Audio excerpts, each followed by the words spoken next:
The medical bay on Covenant Station smelled like antiseptic and recycled air, which Kira Voss had learned meant it smelled like every medical bay in human-occupied space.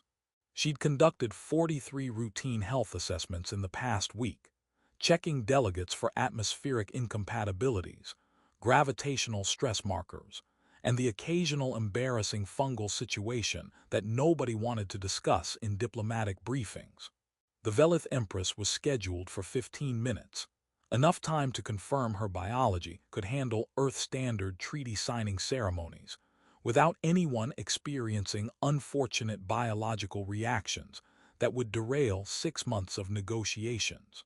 Ashara Sin Veloth entered the room like weather systems entered planetary atmospheres, inevitable and impossible to ignore.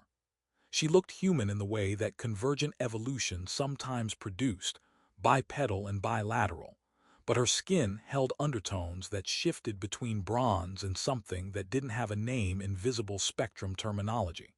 Her eyes were almost right, almost human, except the iris patterns moved in ways that suggested her species processed visual information through different neurological pathways. "This will be quick," Kira said, gesturing to the medical scanner that hummed with the self-importance of expensive equipment. "Just need to verify your physiology won't have adverse reactions to Earth-normal conditions. Standard diplomatic protocol, nothing invasive." "I've undergone more thorough examinations," Ashara said, her voice carrying harmonics that made Kira's translation implant work harder than usual. "My own medical team scans me weekly. I assure you my biology is quite stable." Kira activated the scanner, watching the holographic display build a three-dimensional map of Velith anatomy. Cardiovascular system, lymphatic analog, neural pathways that branched in patterns human neurologists would find fascinating. Everything normal, everything expected, everything matching the Velith physiological database that Earth's Xenobiology Core had compiled. Except, Kira's eyes kept returning to the thoracic cavity, to the way the ribs seemed to have an extra articulation point, to something about the density distribution that looked wrong. Not medically wrong. The scans showed perfect health, but wrong in the way that made the primitive parts of Kira's brain, the parts that evolved dodging predators in Earth's jungles, suddenly pay attention. "Your torso is remarkable," Kira said, still staring at the display, trying to pinpoint what her pattern recognition was screaming about. The words came out before professional filter could stop them. Ashara's breathing stopped, not slowed. Stopped, for exactly 5 seconds by Kira's count, which was 4 seconds longer than any respiratory pause should last, and when the Empress spoke her voice carried none of its previous harmonics. "You're the first who noticed." Kira looked up from the scanner to find Ashara staring at her with an expression that humans would call terror, except it was terror mixed with something that might have been hope, or might have been the expression of someone who'd just realized their execution date had arrived early. "First who noticed what?" Kira asked, and her hand moved involuntarily toward the emergency alert button that would summon security, medical teams, and possibly an exorcist depending on how badly this went. "Don't," Ashara said quietly. "Don't call anyone, not yet, not until you understand what you've seen." The medical scanner continued its cheerful humming, displaying a perfectly healthy Velith torso that Kira's instincts kept insisting was absolutely not what it appeared to be. Somewhere in the station's diplomatic quarters, treaty negotiations were probably continuing. Somewhere, people were arguing about trade routes and cultural exchange programs, and all the normal things that mattered when species tried to coexist.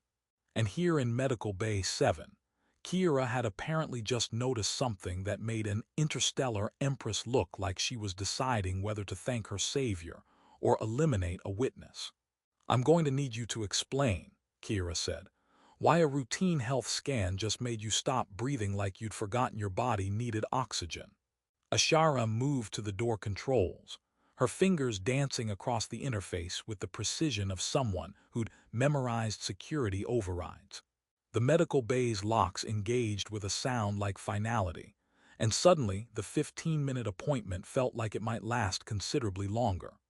"What you saw," Ashara said, turning back to face Kira with that terrible expression still painted across features that looked too human to carry so much wrong, "is something that has lived inside me for 47 years. Something my own people's scanners cannot detect because it mimics our biological signatures perfectly." She moved closer to the holographic display, staring at her own thoracic cavity rendered in blue light. "And now that you've seen it, now that it knows you can see it, we're both in more danger than you can possibly imagine." The holographic display rotated slowly between them, Ashara's torso rendered in clinical detail that somehow made everything worse. Kira zoomed in on the area that had triggered her instincts, watching the overlay track what the scanner registered as normal velith tissue distribution. "I don't see anything abnormal," Kira said, which was technically true. The scanner showed exactly what velith physiology should look like. "The imaging reads you as perfectly healthy." "Because it is me," Ashara said, "or it's become me so thoroughly that our technology cannot tell the difference. Your human eyes saw something your machines cannot measure." She reached toward the hologram, her hand passing through the blue light representation of her own ribcage. "There is a second consciousness inside my thoracic cavity. It feeds on my neural tissue. It has been there since I was 70 years old, and I am 117 now." Kira's background in parasitology meant she'd studied organisms that did horrifying things to their hosts, fungi that turned insects into zombie broadcasters, wasps that paralyzed spiders to use as living nurseries, bacteria that rewired animal brains to make them suicidal. But those were simple organisms following genetic programming, not conscious entities wearing empresses from the inside. "How is that even possible?" Kira asked, then immediately felt stupid for asking how something impossible was possible when the evidence was standing in front of her describing it. "I mean, how does it control you without your people detecting neural interference?" "It doesn't control me," Ashara said quietly. "Not entirely, not always. It borrows me. There are hours I don't remember. Decisions I made that seem perfectly rational until I examine them later and realize they benefited interests I would never support. Moments when I feel my mouth speaking words I didn't choose, my hands signing documents I didn't read." She finally looked away from the hologram, meeting Kira's eyes. "And the worst part is not knowing which thoughts are mine. When I decided to come to this examination, was that my choice? Or did the entity guide me here because it knew something, anticipated something?" Kira's hands were shaking slightly, which was unprofessional but seemed appropriate given that she just locked herself in a room with someone describing what sounded like the worst horror movie premise ever conceived. "Your medical teams never detected anything. 47 years and nobody noticed you were partially possessed by a parasite. My people evolved on a world without significant parasitic pressure," Ashara said. "We have no natural enemies that employ mimicry or infiltration. Our visual neurology is optimized for different threats. We can see electromagnetic fields, detect gravitational distortions, perceive quantum probability fluctuations. But camouflage," she gestured at the hologram, "that's a predator-prey adaptation we never needed. You humans spent millions of years avoiding things that hid in your jungles, learning to spot patterns that didn't quite match, noticing the slight wrongness that meant something was pretending to be a branch or a shadow." Her smile was bitter. "My evolutionary advantage is useless against an enemy that hides by being perfectly identical to me." The medical scanner beeped, completing its assessment. "Final diagnosis. Empress Ashara Sin Veloth, perfect health, cleared for all diplomatic activities." Kira stared at the readout, then back at the Empress who was describing a parasitic consciousness that medical technology literally could not perceive. "So what happens now?" Kira asked. "I accidentally noticed your thoracic horror show, you've explained the situation, and presumably we figure out how to remove an undetectable parasite from the most powerful person in your empire. Now, Ashara said, and something in her posture changed, became more rigid. The entity knows you can see it, which means you're a threat, which means it will do anything to eliminate that threat. Her hands moved to her sides, fingers flexing in a way that looked involuntary. And I'm not entirely certain whether I'm warning you or whether it's using my mouth to threaten you while my consciousness watches and cannot intervene. Kira's hand finally hit the emergency alert button, which did nothing because Ashara had already locked down the room with security overrides that apparently superseded medical emergency protocols. "This is why you sealed the room," Kira said. "You're not keeping me in, you're keeping yourself in." "Keeping us both in," Ashara corrected. "Until we determine whether the woman standing in front of you is an empress trying to save you or a parasite trying to isolate its next victim." Her eyes held that terrible mixture of hope and terror again. "Tell me, Xenobiologist, in all your studies of Earth's parasites, did you ever encounter one that could think?" 20 minutes into their lockdown, Kira had compiled a mental list of Earth parasites that altered host behavior, and all of them were suddenly much less impressive than whatever was threaded through Ashara's nervous system like invasive wiring. Toxoplasma made mice unafraid of cats. Cordyceps fungi turned ants into zombie climbers. Hairworms convinced crickets to drown themselves, but none of them were conscious, aware, strategic. "I need to scan other Velith," Kira said, pulling up the station's personnel manifest. "If this thing can spread, if there are more infected individuals in positions of power." "I've thought about that for 47 years, Ashara interrupted. "Every advisor who agrees with positions I don't remember taking. Every political opponent who suddenly changes their stance. Every decision that moves my empire in directions I never intended." She was pacing now, 3 steps left, 3 steps right, trapped in the small medical bay like a caged animal. "Is it a conspiracy or am I paranoid? Are they infected or am I seeing patterns that don't exist because I know I'm compromised?" Kira started scanning the medical records of other Velith delegates, looking for the subtle wrongness her pattern recognition had flagged in Ashara. Nothing. Every other scan showed exactly what Velith physiology should look like. No extra density distribution, no nested structures, no secondary systems hiding inside primary ones. "You're clean," Kira said to the 3rd delegate's file, then the 4th, then the ambassador whose trade proposal had nearly derailed the entire treaty. "They're all clean, it's just you." Ashara stopped pacing. "That's somehow worse. If it's just me, then it doesn't need other hosts. It has the Empress. That's enough to reshape an entire empire slowly, decision by decision, year by year." Her hands were shaking now, the imperial composure fracturing. "Do you know how many laws I've signed? How many appointments I've made? How many times I've cast deciding votes on policies that will affect billions of lives?" She laughed, sharp and bitter. "And I have no way of knowing which of those decisions were mine, and which were it using me like a puppet that still thinks it has free will." Kira pulled up research files on parasitic behavior modification, scanning through centuries of Earth biology looking for anything comparable. Parasites that alter behavior usually do it for specific survival purposes. Reproduction, spreading to new hosts, accessing resources the parasite needs. "What does your parasite want?" "I don't know," Ashara said. "That's what terrifies me most.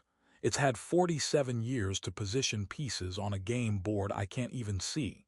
Agents it's placed who don't know they're being positioned. Policies it's enacted that serve purposes I can't identify." She moved back to the holographic display, zooming in on her own thoracic cavity.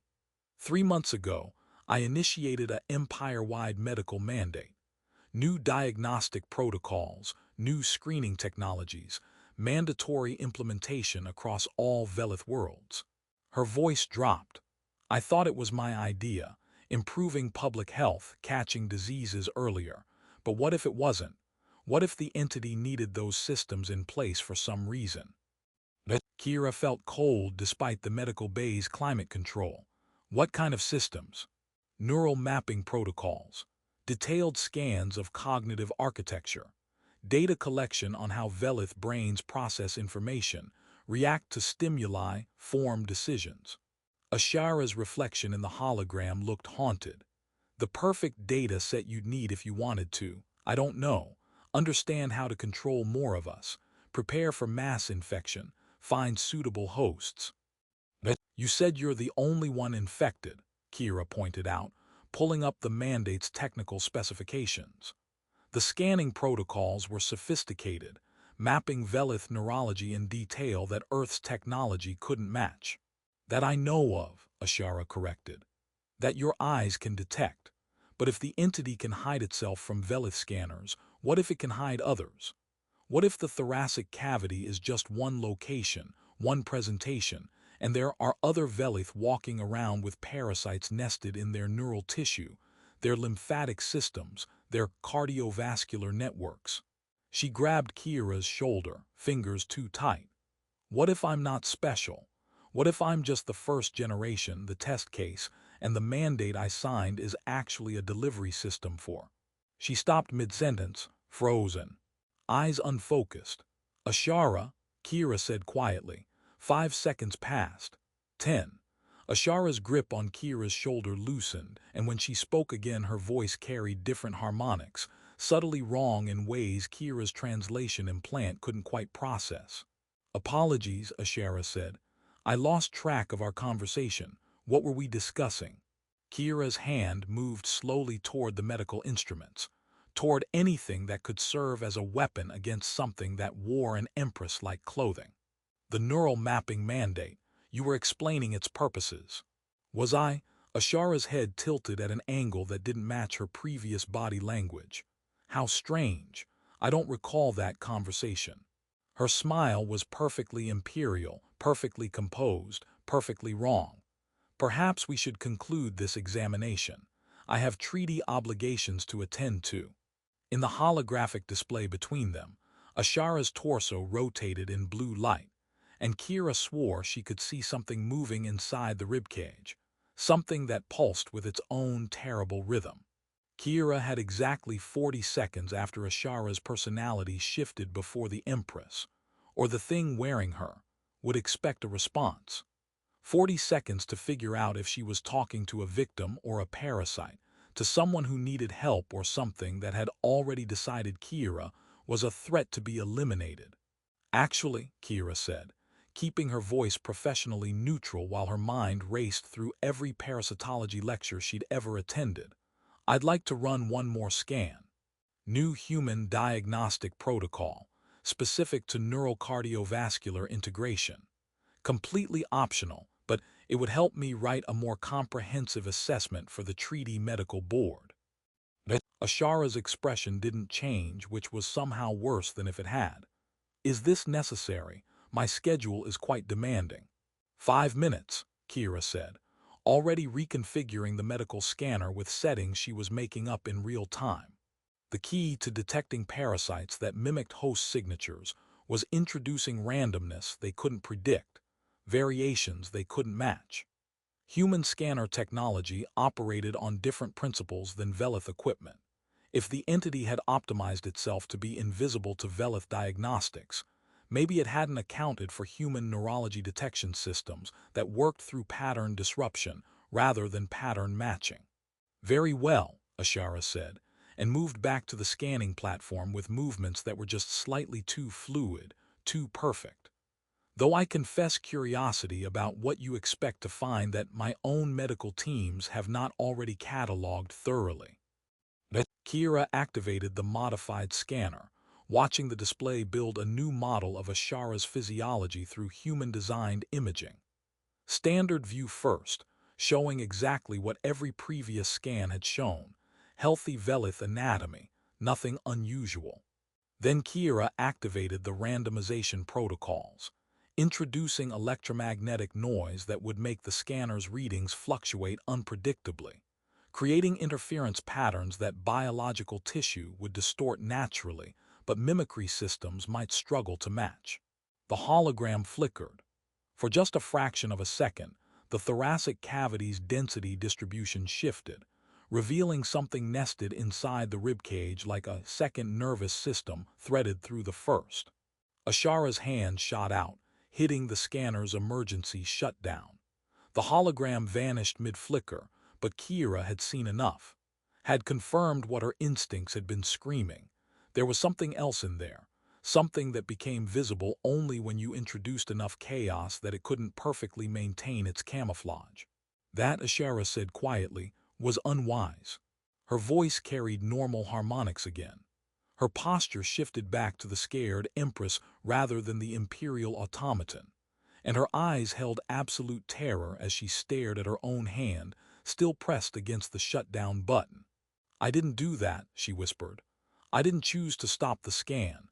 It moved my hand and I felt it happen and couldn't prevent it," and she backed away from the scanner like it might bite her. "It's getting stronger, more aggressive. It knows you almost saw it clearly and it's panicking.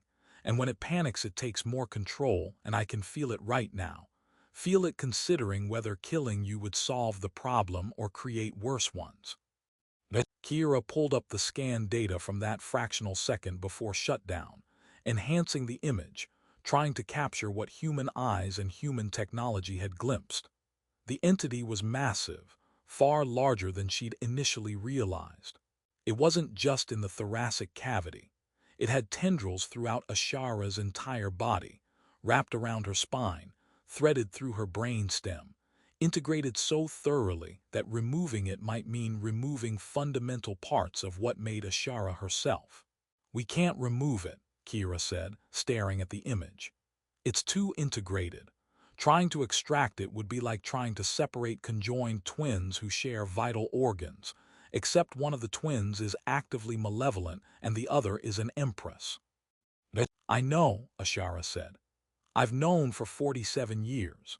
Every Velith specialist who examined me would have discovered it if they could have seen it, and none of them could, so I stopped looking for surgical solutions and started looking for—" She trailed off, eyes unfocusing again.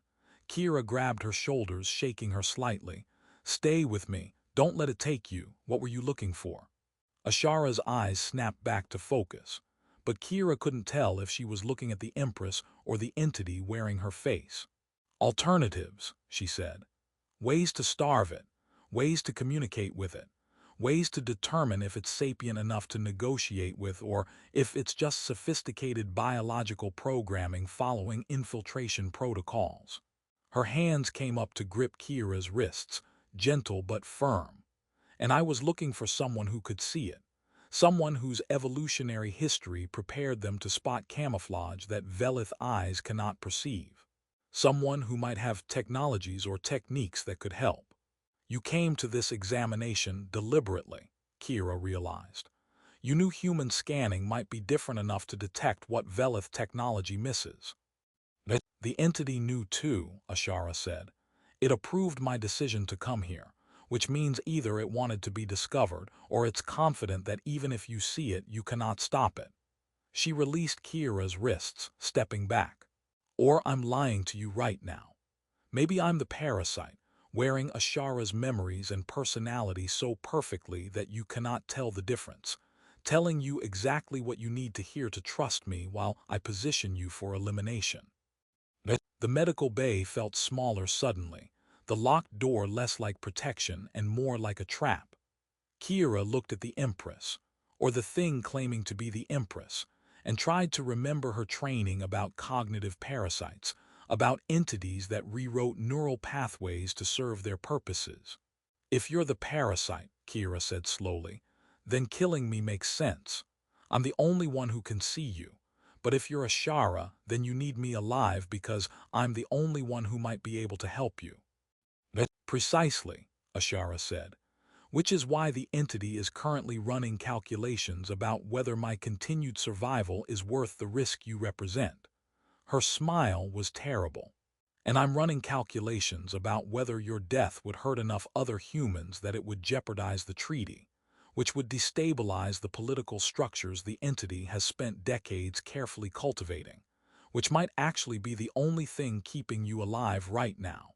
The fact that you're more useful as a living bargaining chip than a dead threat. In the holographic displays froze an image. Something pulsed inside Ashara's ribcage, and Kira realized they were running out of time to figure out whose survival depended on whose death, and whether the answer to that equation changed depending on which consciousness was doing the calculating.